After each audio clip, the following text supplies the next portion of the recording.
with author Steve Snyder here today. I am Heather, the Director of Education here at the museum, and we are very pleased to have you here in attendance because this is a wonderful way for you, our audience, to help support the museum. So thank you very much today. And if you have not done so, please make sure to silence your cell phone. It is a wonderful honor to have author Steve Snyder here again today because he has presented here in the museum a few different times, and he always just has more and more that he learns about his father and the crew, and he works tirelessly to honor them, but also so all of the veterans of the 8th Air Force and their families. So thank you very much for being here today, all of you, and here is our speaker today, Steve Snyder. Thank you.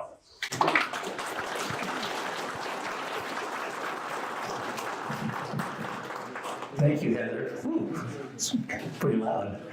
Well, I'm really glad to be back at the museum, although I live in Southern California. I've been to the museum probably around 15 times for one reason or another. And I have done this would be my 4th PowerPoint presentation that I've made, and everyone's been different. And this is a brand new one. You're going to be guinea pigs. I just finished it, and this will be my first time I've presented it. And it's going to be quite a bit different than the first presentation that you saw this morning, so I hope you enjoy it. And the presentation is based on a 9-day trip I took to Normandy, France, and southern Belgium last June. And the purpose of going to Normandy was to attend the dedication ceremonies for the 8th Air Force Memorial. It was about time that the 8th Air Force finally was recognized for their part in the Normandy invasion, because if the 98th hadn't have decimated the Luftwaffe, there never would have been a D-Day, because they had total air supremacy at that time. And then I went to Belgium to visit people and places that are related to my book, Shot Down, which I'll talk about a little later. I arrived in Paris on June 4th, and then I rented a car and drove 3.5 hours to the coast, where I met a couple Belgian friends that had driven down. And then the next day, June 5th, were the dedication ceremonies. And the monument and the dedication of the memorial was spearheaded by the Normandy Institute, which is led by their founder and chairman, Countess Dorothea de la Nuzé. And it's headquartered in Chateau de Bernaville, which is on a 50-acre estate, which is inland from Utah Beach. And during the Middle Ages, this was a hunting lodge. So obviously the French aristocracy's idea of a hunting lodge was quite a bit different than what we would think of one. It is very impressive. And during the war, it was occupied by the Germans, the 91st Infantry Division, whose commander was General Wilhelm Fahle, was there, as well as the headquarters of Erwin Rommel, planning the defense of the French coast from the anticipated Allied invasion. The first place that we went that day was Dwight D. Eisenhower Memorial in Bayeux, France.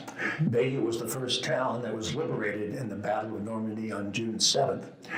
And I've never seen so many high-ranking military officers in my life. There was just brass everywhere. It was pretty incredible. And then we went to the Normandy Institute for a VIP luncheon. They set up this big tent in front of the castle, and it was quite a grand affair. There were about 150 people there. And again, there were lots of high-ranking military officers. There were people representing the corporate sponsors like Lockheed, Boeing, Shell Aviation, FedEx, American Airlines, lots of them. I was there representing the 8th Air Force Historical Society, since I'm on the board of directors. And I was also representing the 306 Bond Group Historical Association because I'm its president. And it was an honor to be there. And it was a catered affair. The food and the wine they served were just like going to a fancy French restaurant. It was amazing. And there were speeches given, and then they showed a short documentary about the 8th Air Force's role in D-Day. And if you look closely here, on the right-hand side, where's my clicker? You'll see Don Brooks. who's the chairman of the board of trustees for the Mighty 8th Museum.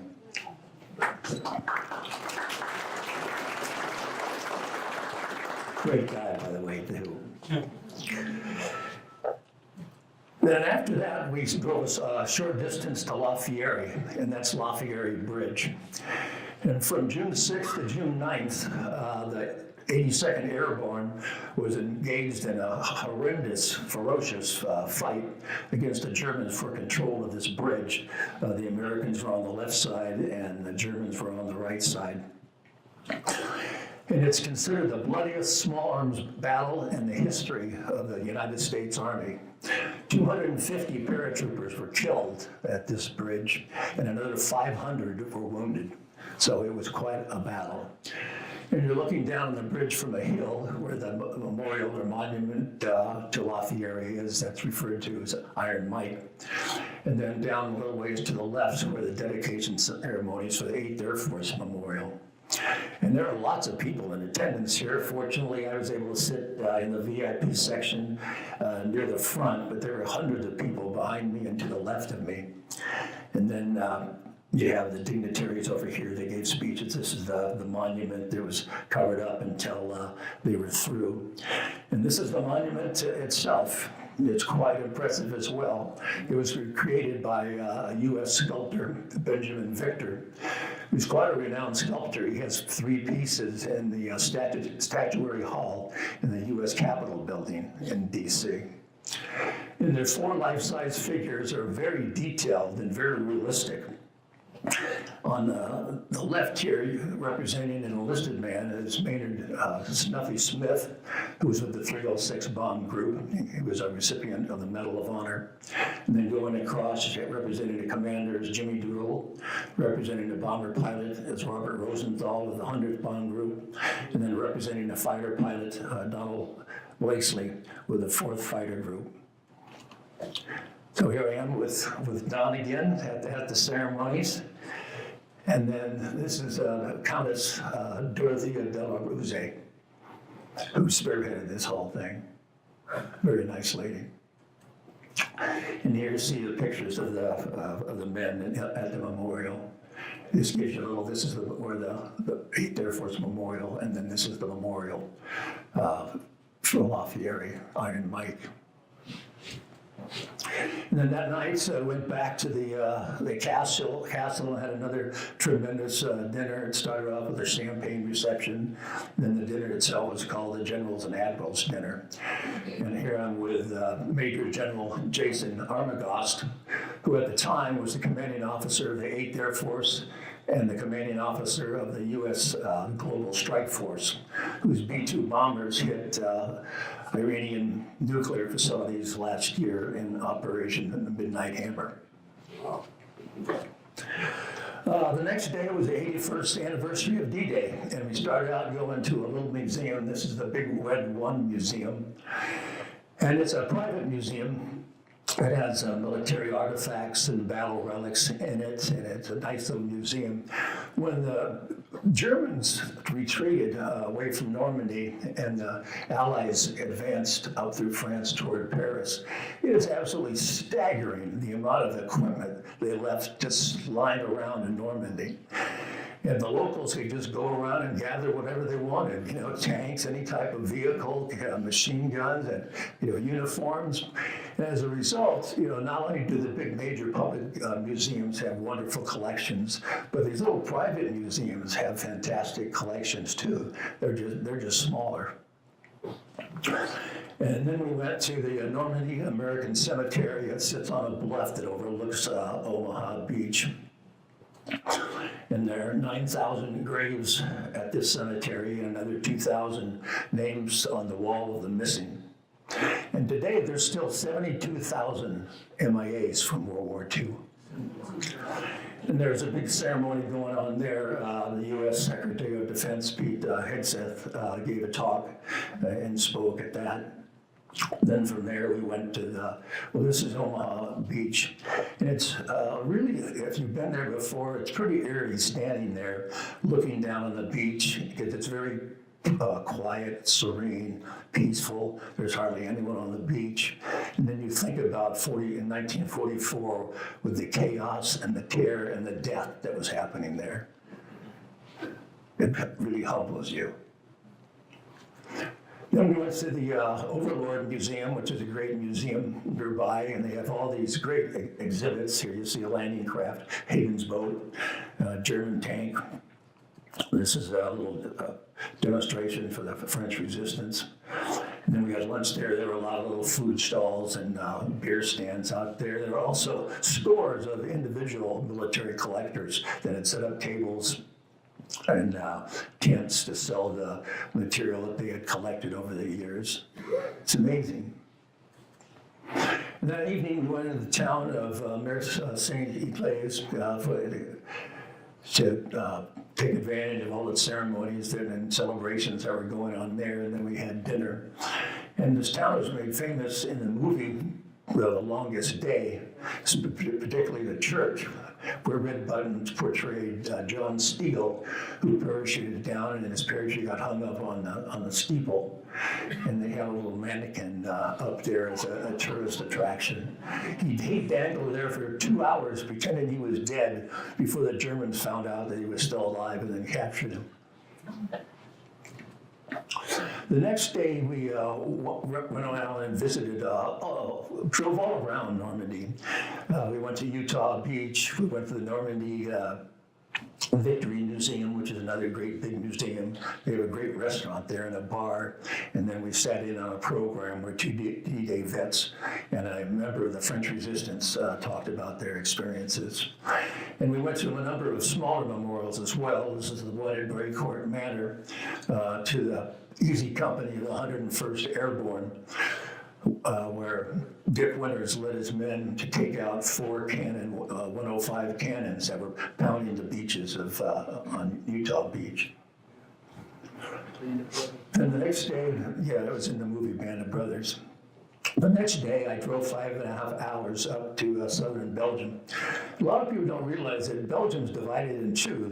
The lower part of Belgium is called Wallonia, where they speak French, and it's all rural countryside and farmland.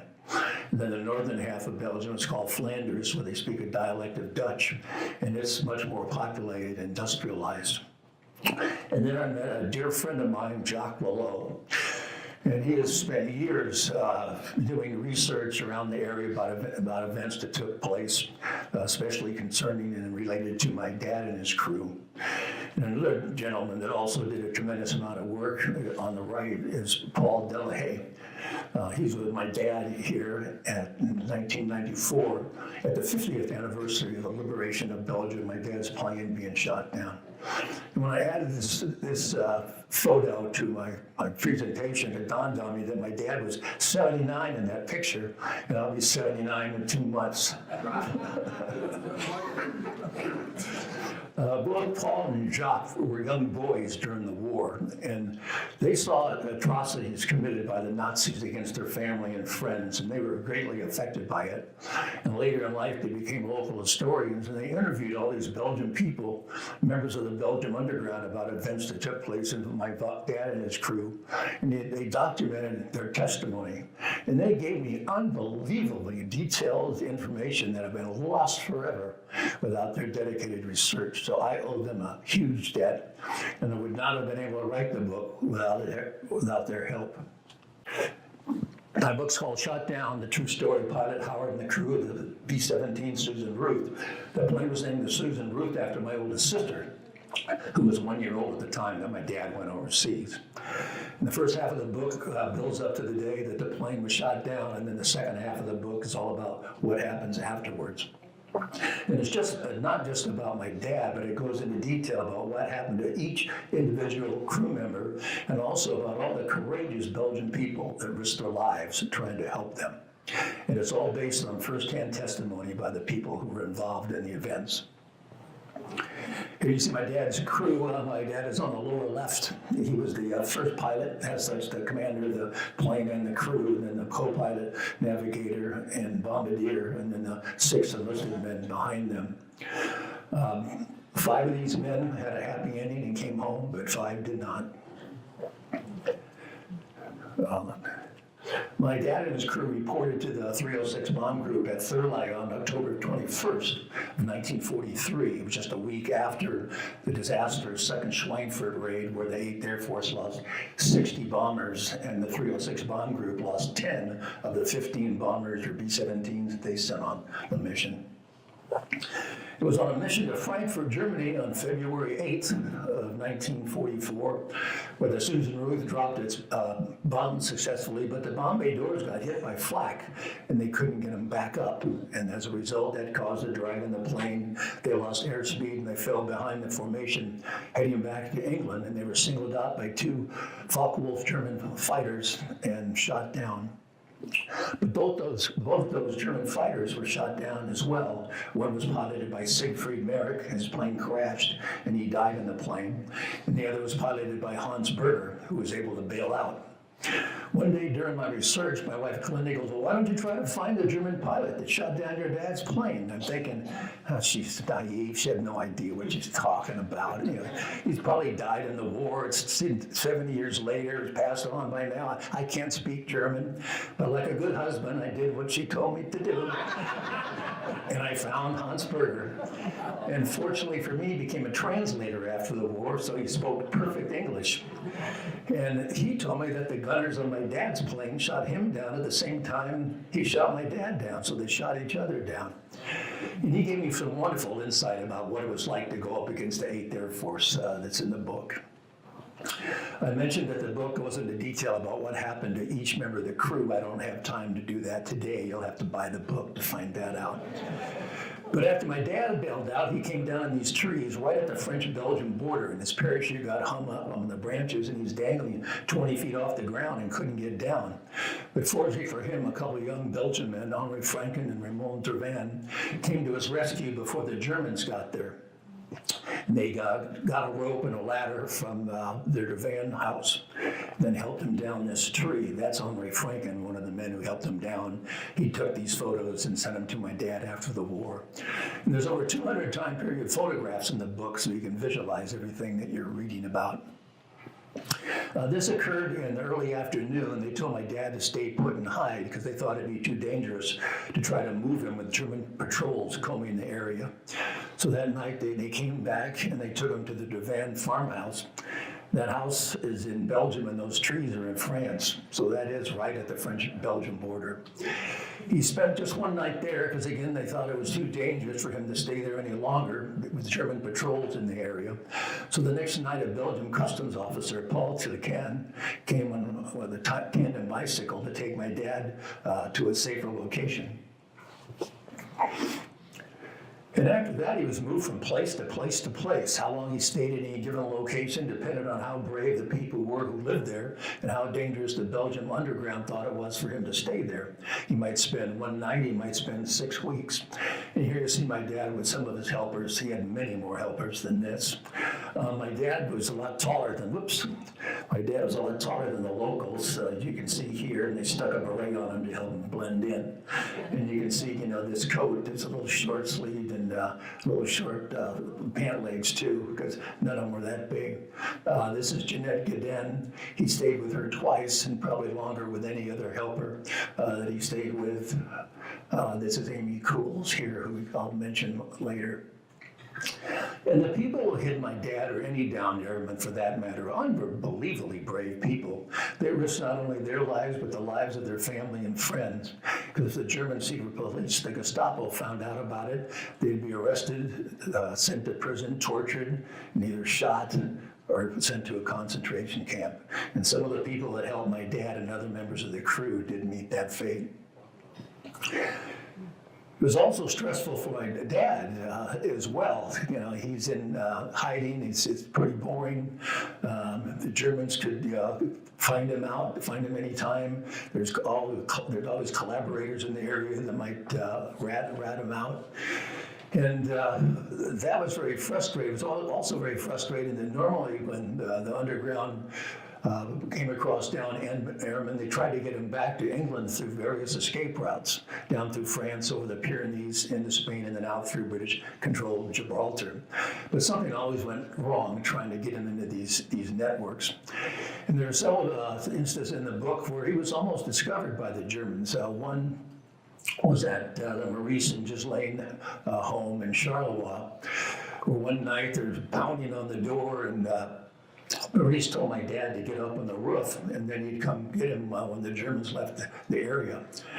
And you can't see it from this angle, but there's an attic up there, a little tiny window that you have to squeeze through, and then that roof was a tile roof and very steeply slanted, so it's kind of a precarious position to be in. Well, Maurice never came and got my dad. My dad spent the whole night up there because the Germans never left the area. One time when I was visiting this house, I was taking pictures of the building, and one of the upper windows opened up, and the owner, asked if he could help us. He could speak English.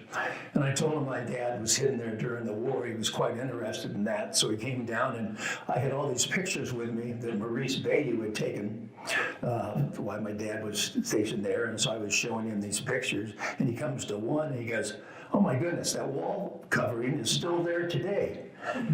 So I went inside the house, and then I held up the picture. You can't really see that picture very well, but there is the same wall covering with me and my dad in the same place. That's amazing.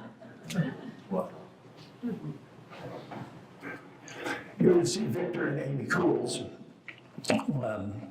When he was staying with them, word came that the Allies had landed at Normandy on June 6th, and he decided that he wanted to get back in the fight and join the French resistance. And that was either a very brave thing to do or a very foolish thing to do. The Cools thought it was a very foolish thing to do because he could be killed fighting against the Germans, or if they captured him, he'd be shot on the spot as a terrorist. My dad had been in hiding for 4 months at this point in time.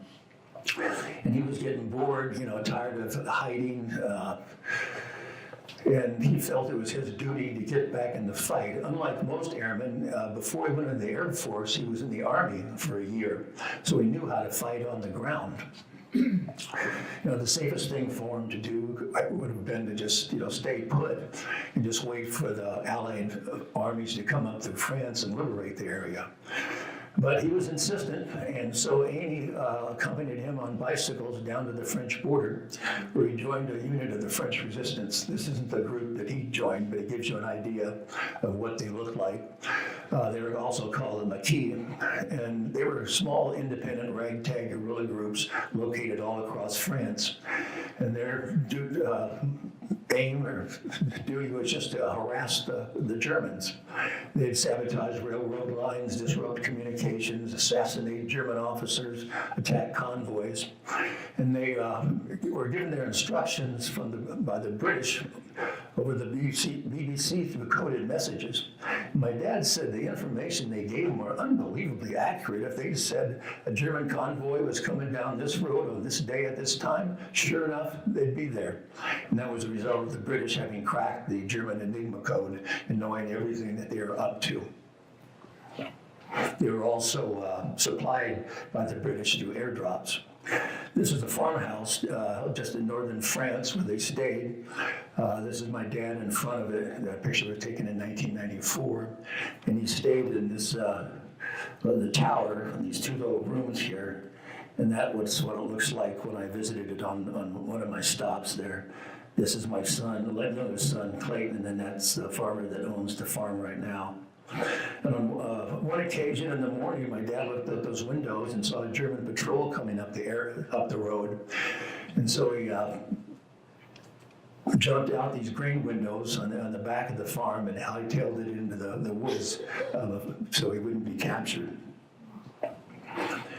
Who took this picture and how it ever got back to my dad, I'll never know, but that's my dad fighting with the French resistance in 1944.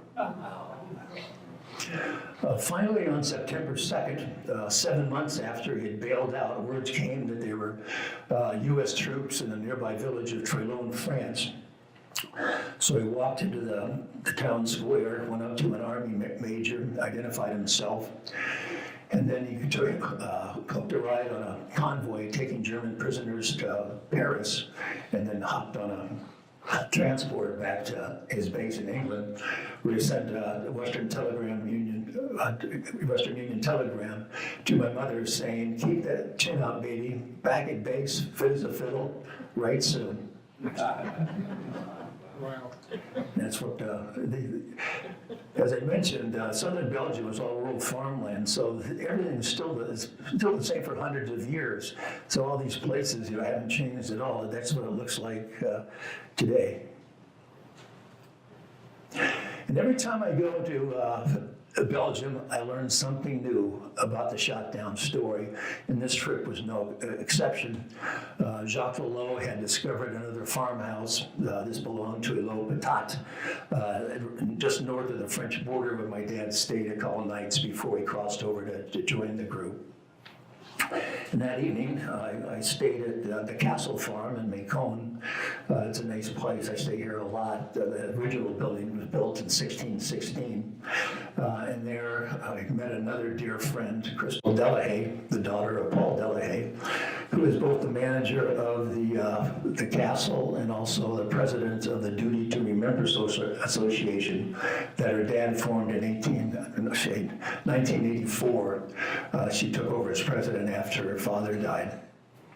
And they have, to remember and honor various events that took place, they've erected about 15 memorials in the area, 4 of them associated with the shot down story. The most important one is at Cendron, and this is where the 60th Regiment of the U.S. 9th Infantry first crossed over the Wartoise River from France into Belgium to liberate Cendron, which is the first village in Belgium to be liberated. They have all these ceremonies there around September 2nd. They do a reenactment of the infantry, crossing the river and coming into Belgium, and they're wonderful events. All the villagers come, the U.S. military, French military, Belgian military.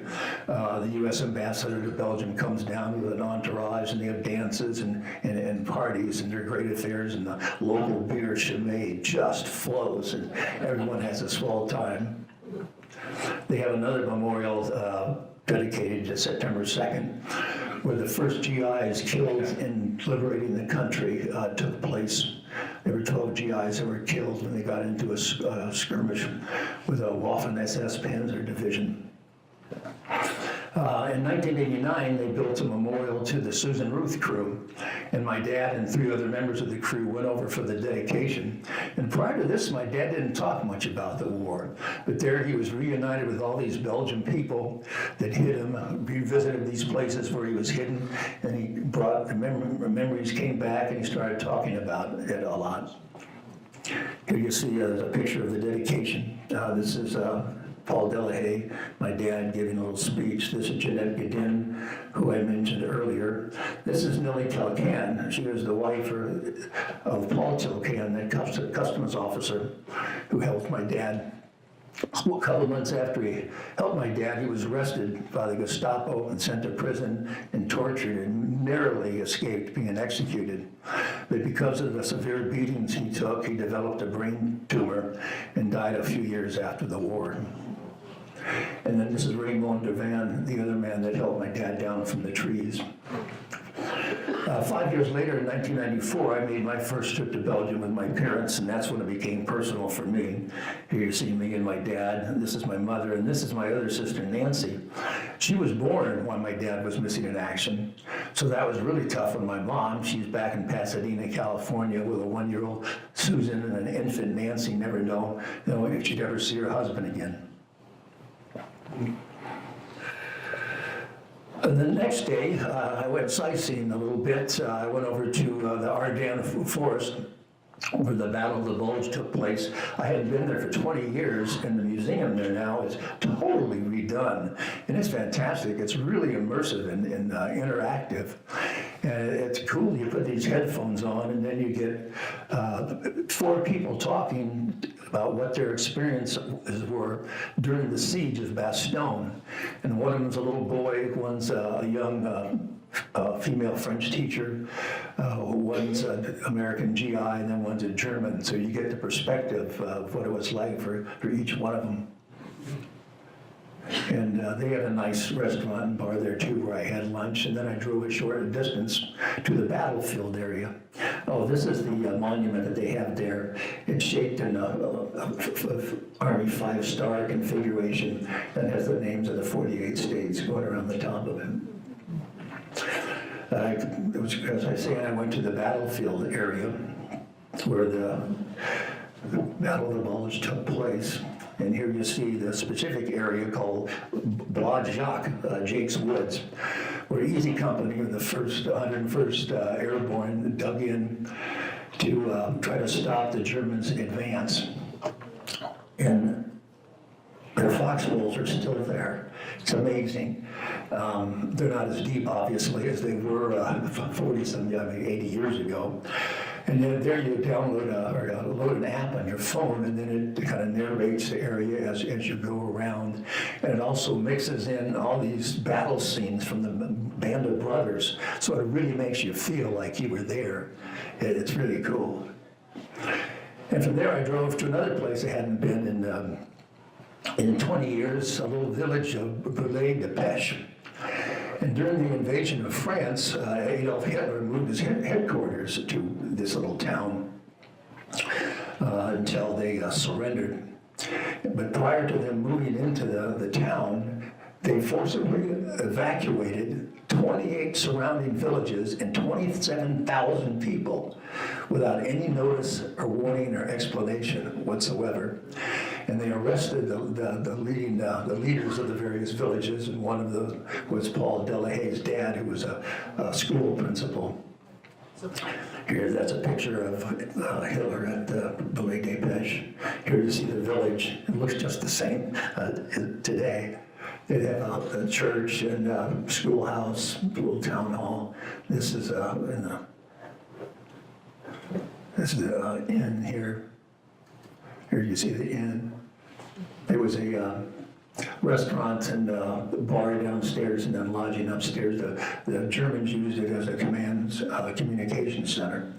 And they occupied the buildings there, and they also built a number of other buildings. They built a chalet for Hitler to stay in.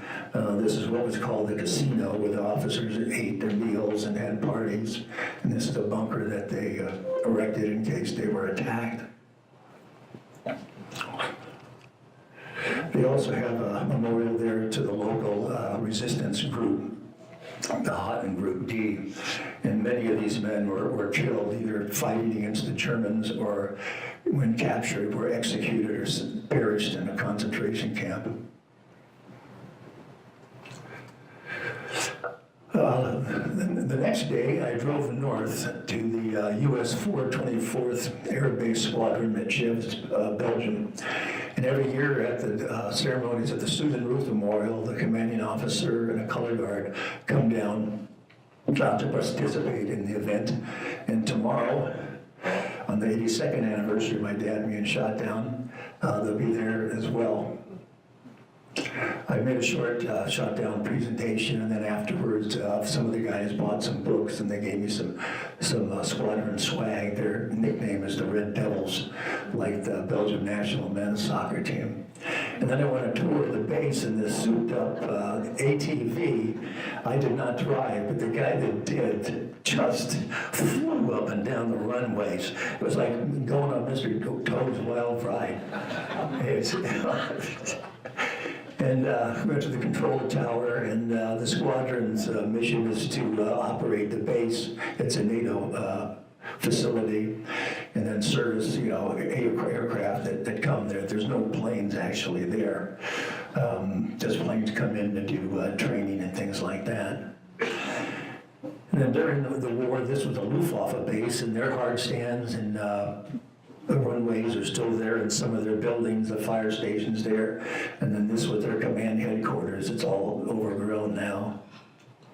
Then I went further north to meet and have a couple of beers with Eric Momby. And this is the gentleman that introduced me to Hans Berger. After my wife, told me to find the pilot, I Googled trying to find the Luftwaffe pilot, and a couple forums came up, and I posted inquiries on those forums because I knew the day that my dad's plane was shot down, the time of the day, the location. And in a week, 2 guys got back to me, one from England and one from Belgium. On that day, there were 12 B-17s shot down, and the one shot down north of the French border and south of Chimay, Belgium, was shot down by Hans Berger. And Eric was a Luftwaffe historian and has written a number of books about the Luftwaffe and was real good friends with Hans. So he hooked me up with Hans, and on 2 occasions I went to visit Hans in Munich. I was at his apartment. There he's wearing his fighter jacket and his Iron Cross, and we became friends. I can't tell you how excited I was when I found him. He shot down 7 B-17s and 1 Spitfire, and he was shot down 3 times himself. Almost all his friends were killed during the war. He said it was too bad that they had to be shooting at each other, but that was war. I think the only reason he lived through the war is at the beginning of 1945, he was taken out of combat and became a test pilot for the Heinkel HE-162 single-engine jet fighter that the Germans were trying to perfect, which they never did. And here we are at the Hofbrauhaus having a couple of cold ones. I had hoped to visit Hans one last time in 2024 when I was going over to visit to Belgium, but he died in January of 24 at the age of 100. And from here, I had dinner with the Gaudry family. Jean-Jacques on the left, his wife Beatrice, and their daughter Anne-Sophie. Jean-Jacques' grandmother, Eva Martin, and her daughter, Jean-Jacques' mother, Jacqueline, who was 18 at the time, and her other daughter, Maggie, who was 22, hid my dad for a time period. And when I was doing my research, one day I get this, out of the blue, get this Facebook message from Anne-Sophie, this 20-year-old Belgian girl. I have no idea who she is. She goes, "Are you related to Captain Howard Snyder?" And I go, "Yeah." She goes, "So my great-grandmother hid your dad during the war." And they ended up sending me, giving me all these stories that I had never heard of before about the time that my dad was staying there. The daughters would take him on the buses, and they'd go sightseeing around Charleroi. Sent me pictures. They sent me this picture of my dad, which I'd never ever seen before. And this is Eva Martin and her husband, Jack Martin. They met during World War I when he was a captain in the British Army, and they got married and settled in Belgium. And when World War II started, and when Germany invaded the lowlands and France, they tried to get out, but they were caught before they could get out, and he was taken prisoner and sent to a concentration camp where they did medical experiments on him, injecting chemicals into him. And when the war was over, his health was broken, and he was sent to England for months trying to recuperate. But from all those injections, he developed cancer, and he died at age 60. The next day, I drove up to the Netherlands, to the Netherlands American Cemetery. There are 9,000 graves there and 1,700 names on the wall of the missing. And 4 of the graves are of 4 airmen that's in the shot down story, and who are a tragic part of the shot down story. This is John Pendrock. He was my dad's right waist gunner. He was 19 years old when he was killed. And there I was reunited with a lot of Dutch people who have adopted the graves of these 4 men. They brought flowers to put on the graves. Then afterwards we had a real fun lunch. This is Mary L. Moss, and this is her mother, Lenny. She has some good stories herself. She was a young girl during the war. And at their house, at first a German officer stayed there, then a British officer stayed there, and then an American officer stayed there. And she said the Luftwaffe officer, he had a young girl that was about her age and was very kind to her and would give her treats and candy. And then from there, I drove back down into Belgium to the Ardennes American Cemetery. There's 5,000 graves there and 500 names on the wall of the missing. And at this cemetery, my dad's ball turret gunner, Louis Colbert, is buried. He was also 19 years old. And on the left is my good friend, Henry Hannon, who had adopted Louis's grave. And in the middle is Oliver Gulen, who was a Facebook friend of mine and heard I was coming to Belgium, so he came to the cemetery to meet me. And after this, I followed Henry up to his home in Liège. And we sat out in the backyard and had a couple of Chimay beers, and his wife Anne made a nice little charcuterie board for me. Very relaxing. And then after saying goodbye, I drove to the Brussels airport, stayed at the hotel that night, where I took a flight back home the next day. I am so blessed that I am able to go to Belgium and see so many locations of where the story took place. And I've only shown you some of them today. There's many others, including the locations that are part of the tragic part of the story. But just as much, I'm so thankful for the Belgian and Dutch friends and friendships I made and continue to make every time that I go over there. I'm really a lucky guy, and I can't wait to go over there because every trip I take is unique and significant. So I can't wait to my next trip.